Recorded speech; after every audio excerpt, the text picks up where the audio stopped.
Okay, let's dive right into an incredible journey through time. In this explainer, we're going to trace the very footsteps of our ancestors in the Indian subcontinent, exploring exactly how they evolved from just using raw stones to becoming absolute master urban planners.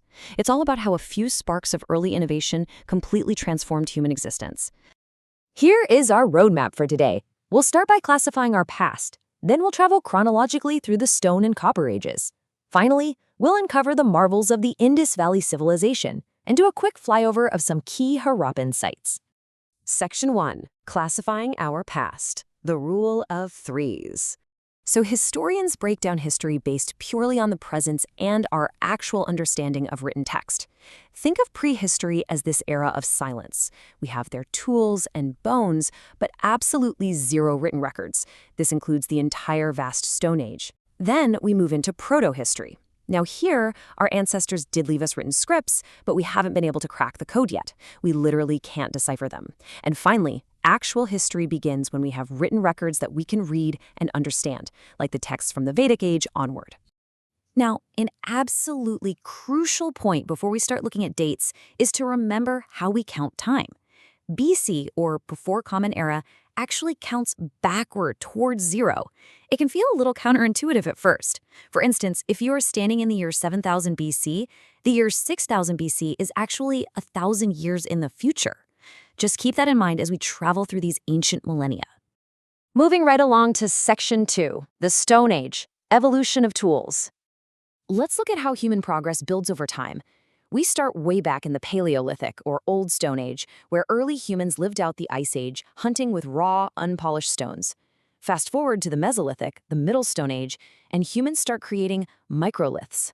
These are tiny, much sharper stones, and they even begin domesticating animals like dogs. Finally, around 7000 BC, we hit the Neolithic, the New Stone Age, where tools become highly polished and refined.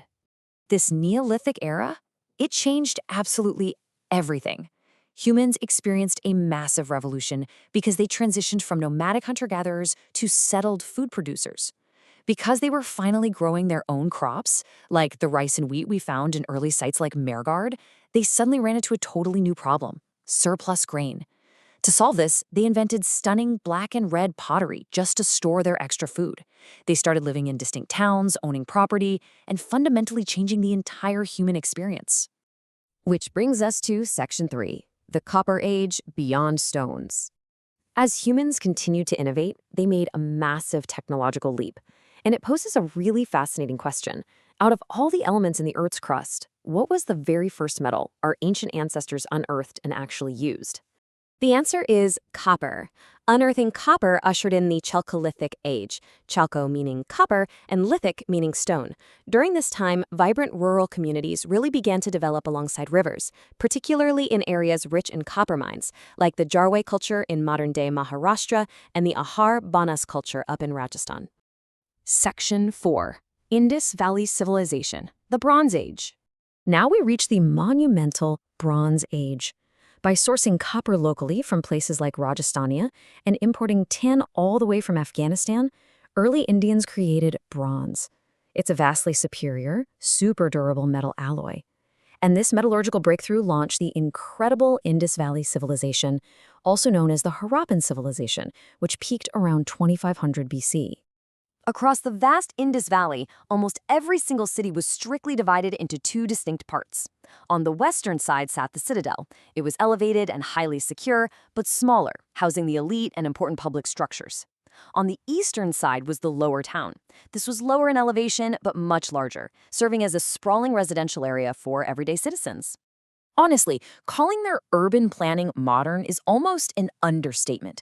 These people laid out their towns on a strict grid system. Roads intersected at perfect 90-degree angles, creating wind corridors that naturally swept the streets clean. They used incredibly strong fire-baked bricks, not just sun-drying mud, and their drainage system was completely unparalleled.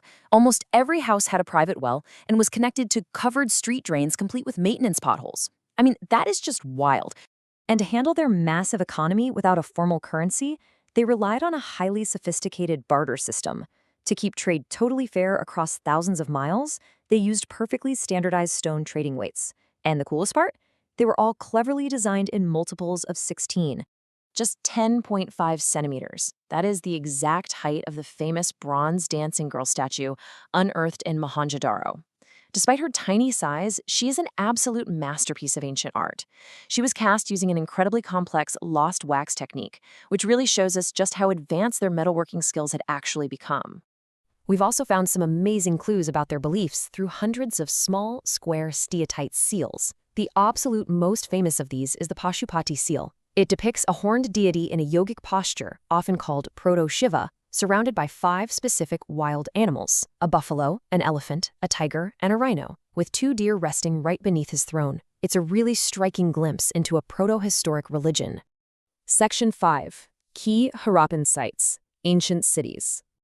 Let's do a quick flyover of some key sites. Harappa was the very first site discovered back in 1921, which is what gave the civilization its name. It featured a massive setup of 6 granaries in a single row just for storing immense amounts of food. Then there's Mohenjo-daro, the largest city of them all. This place housed the spectacular Great Bath, a massive waterproofed public pool, and an even larger Great Granary. Moving down to modern-day Gujarat, we find Lothal. This city served as a bustling coastal dockyard, linking India to the rest of the ancient world, and it uniquely featured double burials and fire altars. Up in Rajasthan is Kalibangan, a name that translates to Black Bengals. Here, archaeologists found fascinating evidence of the world's earliest plowed agricultural fields. And then we have Dholavira. Remember that rule I mentioned about all cities being divided into 2 parts? Well, Dholavira completely broke that rule. It was uniquely divided into 3 distinct parts: a citadel, a middle town, and a lower town. Even more impressively, in a very dry region, it boasted a highly engineered, giant water reservoir system designed to capture and store absolutely every drop of rain. What's truly fascinating, though, are the sheer ironies of this era. Think about it. This highly advanced society traded internationally with Mesopotamia, yet they had absolutely zero knowledge of iron tools. And they didn't even use horses. And while the North was busy building these meticulous, grid-planned, burnt brick cities, contemporaneous communities down in South India were on a completely different trajectory.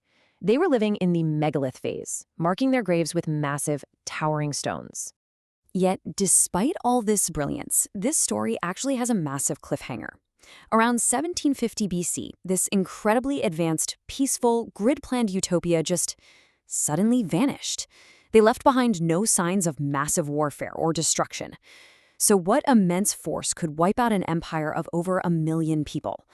Was it a shifting river, a devastating climate droughts, or some other unseen force? The stones and seals remain completely silent, leaving us to wonder just how fragile even the most advanced human civilizations truly are.